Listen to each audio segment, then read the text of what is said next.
धराज भागवतम की, श्रील व्यासदेव की, श्रील सुखदेव गोस्वामी की, श्रील प्रभुपाद की, और प्रेमानंदे हरि हरि बोल।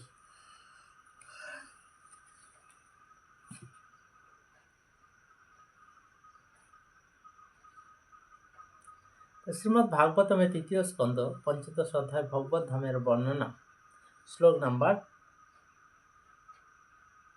32। मौनय उचः को विमहत्त भगवत परिचर्यय स्तब्धो मीनाग्निव शतांग विषम स्वभावः तस्मिन् प्रशांत पुरुषे गत विग्रहे वां कोवात्मवत्कुहकय परिशंकनीयः। अनुवाद सकले बोलें।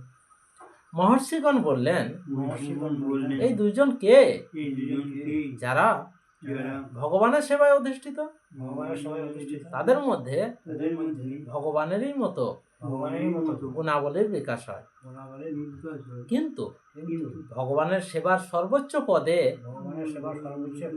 প্রতিষ্ঠিত হওয়া সত্ত্বেও এদের এই বিষম স্বভাব কেন? এরা বৈকুণ্ঠে বাস করছে কিভাবে? বৈরী ভাবাপন্ন মানুষের ভগবানের ধামে প্রবেশ সম্ভব হয়েছে কিভাবে? ভগবানের কোনো শত্রু নেই, তাহলে কে তার প্রতি ঈর্ষাপরায়ণ হতে পারে? সম্ভবত এই দুই ব্যক্তি ভণ্ড, তাই তারা অন্যদেরও তাদেরই মতো বলে মনে করে।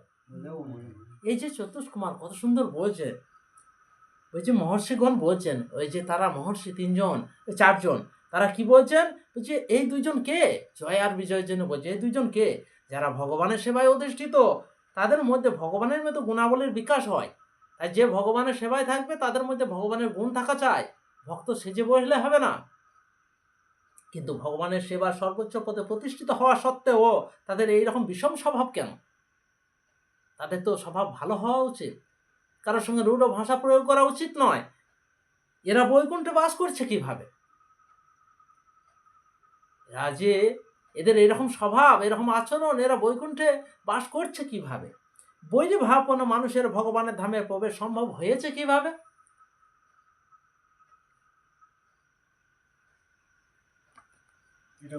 ভগবানের কোনো শত্রু নেই, আবার বলছেন ভগবানের কোনো শত্রু নেই, তাহলে কে তার প্রতি ঈর্ষাপরায়ণ হতে পারে? সম্ভবত এই দুই ব্যক্তি ভণ্ড, তাই তারা অন্যদেরও তাদেরই মতো বলে মনে করে। তাই আমি যেমন, আমি ভাববো বাকি সকলেও আমার মতো, কিন্তু আমার মতো কিন্তু নয়। আমার মনের মধ্যে ছল চাতুরি থাকতে পারে, কিন্তু আমি সকলকে আমার মতো দেখতে পারি না। তাই তাৎপর্য এখানে প্রভুপাদ ব্যাখ্যা করেছেন, বৈকুণ্ঠবাসী ও জড় জগতের অধিবাসীদের মধ্যে পার্থক্য হচ্ছে এই যে বৈকুণ্ঠ লোকের অধিবাসীরা সর্বদাই পরমেশ্বর ভগবানের সেবায় যুক্ত এবং তারা ভগবানের সমস্ত সদ্গুণে বিভূষিত। মহাজনগণ বিশ্লেষণ করেছেন যে কোনো বদ্ধ জীব যখন মুক্ত হয় এবং ভগবানের ভক্ত হয়, তখন তার মধ্যে ভগবানের গুণাবলী প্রায় ৭৯% সদ্গুণ বিকশিত হয়। তাই বৈকুণ্ঠ লোকে ভগবান ও তার ভক্তের মধ্যে কোনো রকম বৈরী ভাবের কোনো প্রশ্ন ওঠে না। কেন? ভগবান যত দয়ালু, তার ভগবানের ধামে যারা থাকবে তারাও ততটাই দয়ালু হওয়া চায়। বলছি এই জড়জগতের নাগরিকেরা রাষ্ট্রপ্রধানের প্রতি শত্রুভাবাপন্ন হতে পারে, কিন্তু বৈকুণ্ঠে সেই রকম কোনো মনোভাব নেই। সমস্ত সদ্গুণগুলি সম্পূর্ণরূপে বিকশিত না হলে বৈকুণ্ঠ লোকে প্রবেশ করার অনুমতি পাওয়া যায় না। যে আমার মধ্যে যদি সব সদ্গুণগুলো বিকশিত, যে চেতনা বিকশিত, পূর্ণ বিকশিত বলা হয়েছে, সেই চেতনা জাগ্রত না হলে, সেইভাবে সতত ভগবানের সেবায় নিয়োজিত না হতে পারলে ভগবানের ধামে যাওয়া যাবে না। তাই সদ্গুণ কথাটির মূল তত্ত্ব হচ্ছে পরমেশ্বর ভগবানের শরণাগতি স্বীকার করা। আমি কতটা ভগবানের প্রতি শরণাগত হয়েছি। তাই দুইজন দ্বারপাল যখন মহর্ষিদের বাধা দিয়েছিলেন, মহান ঋষি মহর্ষিদের বাধা দিয়েছিলেন, তখন তাদের সেই আচরণ বৈকুণ্ঠচিত হয়নি। বৈকুণ্ঠে বাস করা ভক্ত, তাদের ওইরকম আচরণ করা উচিত হয়নি, এবং তা দেখে সেই মহর্ষিরা বিস্মিত হয়েছিলেন। এখানে বলা যেতে পারে যে দ্বারপালের কর্তব্য হচ্ছে কাকে প্রাসাদে প্রবেশের অনুমতি দেওয়া হবে এবং কাকে দেওয়া হবে না তা নির্ধারণ করা। দ্বারপালের এটা কর্তব্য, কিন্তু সেই বিষয়ে তা কিন্তু এই বিষয়ে তা প্রাসঙ্গিক নয়। কেননা যতক্ষণ পর্যন্ত না সম্পূর্ণরূপে ভগবত ভক্তির মনোভাব বিকাশ করা যায়, ততক্ষণ পর্যন্ত কেউ বৈকুণ্ঠে প্রবেশ করতে পারে না। তাই তারা কোনো সাধারণ দ্বারপাল ছিলেন না, কোনো সিকিউরিটি গার্ড ছিলেন না।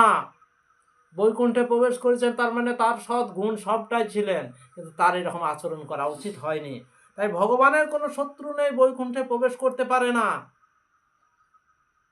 কুমারগণ তাই স্থির করেছিলেন যে দ্বারপাল কর্তৃক তাদের প্রবেশ করতে বাধা দেওয়ার কারণ হচ্ছে সেই দ্বারপালেরা ছিল ভণ্ড। তাই ভণ্ড সেজে বসে থেকে কোনো লাভ নেই। সেজে বসে থাকলে নিজের সাজা ভোগ করতে হবে, অপরকেও সাজা দেওয়া হবে, বা অপরের সাজার কারণ হয়েও দাঁড়িয়ে যাব আমরা। গ্রন্থরাজ ভাগবতম কি, শিল ব্যাসদেব কি, শিল শুকদেব গোস্বামী কি, শিল প্রভুপাদ কি, গৌর প্রেমানন্দে হরি হরি বল হরি বল হরি।